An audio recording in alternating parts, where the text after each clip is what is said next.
Une chose que j'ai pu comprendre au fur et à mesure de mon expérience dans le trading, c'est que plus on est dans les extrêmes concernant notre stratégie, et plus il faut avoir une psychologie ultra solide. Je t'explique. Je parle d'extrême, c'est surtout par rapport au win rate et au risk reward. Imaginons que tu as un win rate qui est très très bas. Ça veut dire que tu as peut-être 20 à 30% de réussite. Ça signifie qu'à la fin du mois, la majorité de tes trades que tu auras pris, bah, ce seront des SL. Et même si ton risk reward, c'est un risk reward qui est énorme, donc tu fais entre 1 pour 5 et 1 pour 6, voire 1 pour 10, tu te rends compte que psychologiquement, si ton cerveau il n'est pas prêt à enchaîner des pertes, à voir que la majorité des trades que tu as pris, c'est des pertes, et ben ça va être hyper compliqué pour toi de tenir.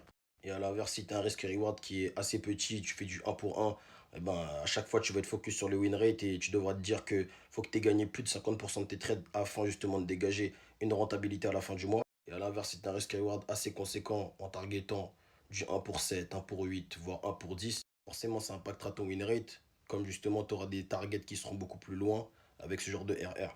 Donc en vrai, lorsqu'on analyse tout ça, on se rend compte qu'en choisissant les extrêmes, certes, il y a des côtés très positifs, mais comme il y a des côtés qui sont très négatifs aussi, et j'aimerais bien voir ton avis par rapport à ça.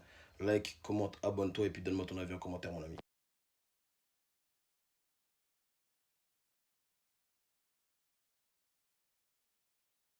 Hood rich, hood rich, hood rich.